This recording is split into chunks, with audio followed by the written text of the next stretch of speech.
Now today's topic is speed with direction. Now the speed with direction को हम बोलते हैं velocity. Okay? Speed with direction का नाम क्या है? Velocity. Now the rate of motion of an object can be more comprehensive if we specify its direction of motion along with its speed. Quantity that specifies both these aspects is called velocity. अब ये velocity क्या है? Now suppose an object is traveling from point A to point B, okay, and distance is 10 km in 2 hours. तो उसकी speed क्या हो गई? 10/2, that is 5 km per hour. अब ये तो दिया हुआ है उसकी सिर्फ speed, लेकिन if I say that I traveled 2 km from my house, okay, यहाँ पे मैंने सिर्फ स्पेसिफाई किया है कि from my home I traveled how many kilometers? 2 kilometers. लेकिन can you track my position? क्या तुमको ये पता चलेगा कि मैं एग्जैक्ट कौन से लोकेशन पे हूँ? ये नहीं पता चलेगा, ठीक है.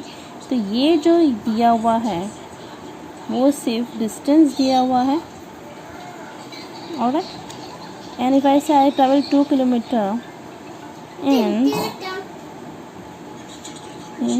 1 hour, so my speed is 2 km per hour. Okay, so speed से हमें ऑब्जेक्ट की जो लोकेशन है, जो एग्जैक्ट पोजीशन है, वो हमें नहीं पता चलता है.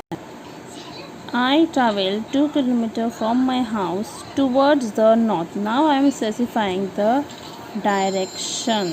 Okay, अब यहाँ पे मैंने स्पेसिफाई किया है डायरेक्शन स्पेसिफाई किया है. अब तुम्हें ये पता चल सकता है कि मैंने 2 किलोमीटर्स ट्रैवल किया है, तो मेरी पोजीशन ये होगी towards the north. Exact location हम ऑब्जेक्ट का पता कर सकते हैं. तो ये जो है अब यहाँ पे ये भी मैंने 1 आवर में कंप्लीट किया, तो यहाँ पे मेरी स्पीड क्या हो जाएगी? Again 2 kilometre per our, but towards the north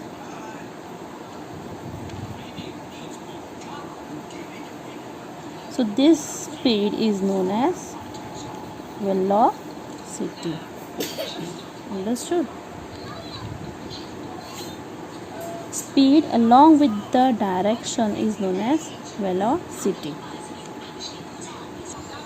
Now the velocity of an object can be uniform or variable. It can be changed by changing the object's speed, direction of motion or both. Okay, velocity of an object can be uniform भी same भी हो सकता है, वो different भी हो सकता है.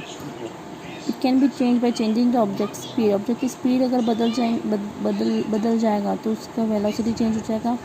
डायरेक्शन के साथ भी उसकी वेलोसिटी चेंज हो जाती है, और अगर दोनों चेंज किया तो भी वेलोसिटी चेंज हो सकती है. When an object is moving along a straight line at a variable speed, we can express the magnitude of its rate of motion in terms of average velocity.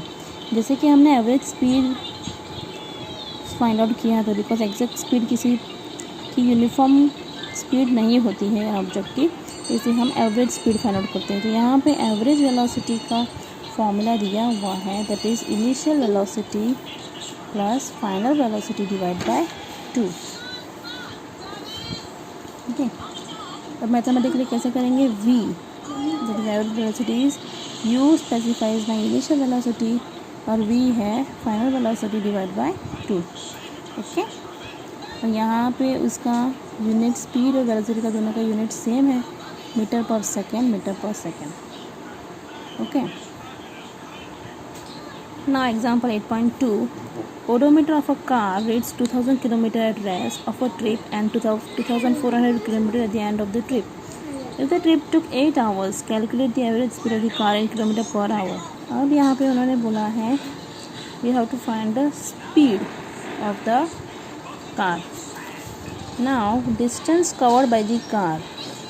सबसे पहले तो odometer was reading 2000 से start होके 2400 पे वो and हो गया. That means उसने 400 किलोमीटर्स ट्रैवल किया. Yes, 2400 minus 2000 kilometre. तो 2000 से माइनस करने के बाद हमें मिलता है 400 kilometre. Now time lapse is given 8 hours. Now remember one thing over here, ये किलोमीटर में है, ये आवर्स में है, ठीक है. दोनों की यूनिट जो है इट इज़ सेम. सी यहाँ पे हमने देखा था ऐसा unit of speed is metre per second, ठीक है. अगर वो स्पीड मीटर में है तो टाइम सेकेंड में होना चाहिए. अगर स्पीड किलोमीटर में है तो टाइम आवर्स में होना चाहिए. सेंटीमीटर में है तो सेकेंड में होना चाहिए, ठीक है. तो ये जो ऐसा जो यूनिट्स है वो एक ही यूनिट में है, एक किलोमीटर में है तो दूसरा आवर में है, इसलिए हम किसी को चेंज नहीं कर सकते. तो यहाँ पे हमको मिलता है एस अपॉन टी, ठीक है. S is displacement distance, okay, and T is time. तो distance upon time that is 50 kilometre per hour. अब यहाँ पे दिया हुआ है किलोमीटर पर आवर्स में भी करना है, मीटर पर सेकेंड में भी करना है. तो अब किलोमीटर को मीटर में कैसे कन्वर्ट करेंगे? Look over here, this was 50 kilometres per hour. 1 kilometre is 1000 metres and 1 hour is nothing but 3600 seconds. तो यहाँ पे हमने इनको डिवाइड कर दिया एंड हमें आंसर मिला ये. Understood?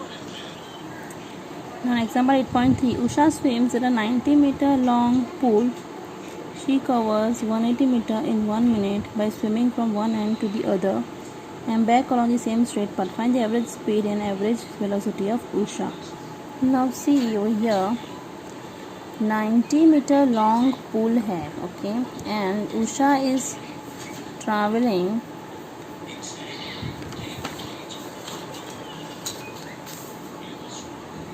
how many meters? 90 meters from here till here and again from here till here in 1 minute. Understood? मतलब 1 मिनट में वो यहाँ से यहाँ फिर यहाँ से यहाँ तक उसने 1 मिनट कवर कर लिया. दैट मीन्स उसे टोटल दे ही दिया है इसमें कि उसने 180 मीटर्स ट्रैवल किया है. ऑलराइट, नाउ स्टूडेंट्स, यह उसका जो डिस्टेंस है वो तो 180 मीटर हो गया, बट जो डिस्प्लेसमेंट है वो होता है 0. Why is that so? Because object की जो पोजीशन है वो एज इट इज़ वापस से इस ओरिजिनल पोजीशन पे आ गई है. दैट्स व्हाई डिस्प्लेसमेंट क्या हो गया? 0. सो एवरेज स्पीड जो है वो है total distance upon total time. It means 180 metre upon 1 minute. But remember भैया मीटर पर सेकेंड होना चाहिए यहाँ पे. ये मिनट को हमको सेकेंड में कन्वर्ट करना पड़ेगा. तो 180 अपॉन 1 मिनट को हमने सेकेंड्स में कन्वर्ट कर लिया एंड हमको आंसर मिलता है this. Because 1 minute is equal to 60 seconds, right. इसलिए 1 मिनट इक्वल्स इंटू 60 हमने. See again, average speed is total distance upon total time. That means total distance upon total time. लेकिन time को हमें seconds में convert करना है. ये तो एज इट इज़ रहेगा, मीटर में है, इसलिए 1 minute into 60 seconds that equals to 3 metre per second is the answer. Now average velocity is displacement upon total time. Displacement तो हमारा 0 था. 60 seconds the time taken. Answer is 0 meter per second. So average speed of Usha is 3 meter per second and her velocity is 0 meter per second.